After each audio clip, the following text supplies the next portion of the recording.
अच्छा जी, मेरे ना बड़े क्यूट-क्यूट पेशेंट्स हैं और उनके बड़े क्यूट-क्यूट से मसले होते हैं। मेरे पास पेशेंट एक फ़तवा लेकर आई हैं कि आपने दीन और दुनिया को इकट्ठे लेकर चलना है। यानी अगर आप रोज़े में क्रैश डाइट करना चाहें तो आप कर सकते हैं। क्योंकि हम क्रैश डाइट्स करते हैं कि हमारे रिश्ते नहीं हो रहे, ईद के बाद रिश्ता आना है और अगेन उम्र निकली जा रही है, माएँ आके मेरे पास रो रही होती हैं, बच्चियाँ रो रही होती हैं, बहुत सारे मसले मसाइल जो हैं वो चल रहे होते हैं। मैं पहले तो अपने पिछले वाली बात पे जाती हूँ। वो फ़तवा ये है कि जैसे अगर मेरी रोज़े की नीयत खुदा ना ख़ास्ता ख़राब है कि मैंने रोज़ा रखना है, नहीं रखना, अभी मैं डामाडोल हूँ और फिर मैं कहूँ कि अच्छा अगर मैं रोज़ा रखूँगी तो मैं 1 मील खाऊँगी तो उससे मेरा वेट लॉस भी हो जाएगा तो मैं रोज़ा रख ही लेती हूँ।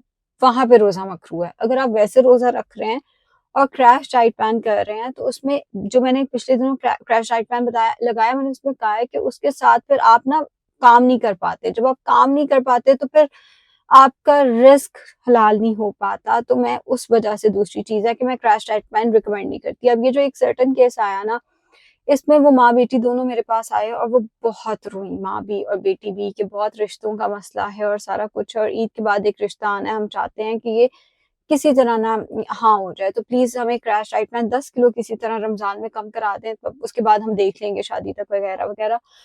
तो अच्छा जी, अगर आपने बहुत ही सख्त डाइट करनी है, अगेन अगर आपकी कोई इमरजेंसी ही है, ये अब इसको मैं इमरजेंसी कहूँगी, आपने लोगों को रोते नहीं देखा मेरे पास, बहुत-बहुत बुरे हाल हुए होते हैं, स्पेशली जब ये रिश्तों वाले मामला चल रहे होते हैं। तो अगर आपकी इस तरह की कोई इमरजेंसी है ना, तो फिर मैं आपको डाइट प्लान दे रही हूँ, मेडिकल हिस्ट्री के साथ फॉलो नहीं करना, और ये बहुत क्रैश डाइट प्लान नहीं है, रोज़ा क्रैश डाइ बहुत ही क्रैश डाइट प्लान के साथ आप रोज़ा रख के नहीं सकते, या तो फिर यही है कि आप घर से बाहर ही ना निकलें। रोज़ा रखा, उसके बाद आप सो गए, फिर ज़ोहर पढ़ी, फिर सो गए, फिर असर पढ़ी, उसके बाद थोड़ी इबादत की, इफ्तारी की तैयारी की और फिर रोज़ा खोल लिया।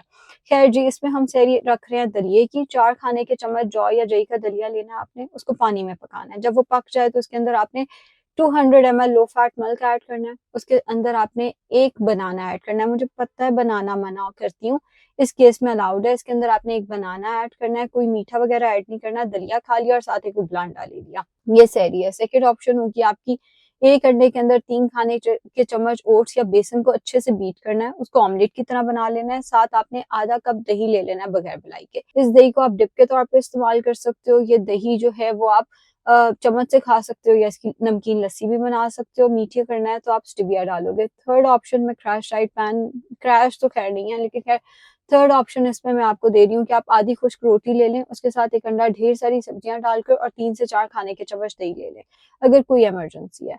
अफ्तार होगा 1 से 2 खजूरें, उसके साथ आपने 0 कैलोरी ड्रिंक, कोई और ऑप्शन नहीं है, नींबू पानी लेना है स्टेविया डालकर। इस नींबू पानी के अंदर आपने पहले से सोक किए हुए 1 चाय का चम्मच चिया सीड ज़रूर ऐड कर देने हैं ताकि आप ज़्यादा ना खाएँ, और इसके साथ आपने बेसन का चिल्ला बनाकर पकौड़ों की जगह खा लेना है और यही होगा फिर।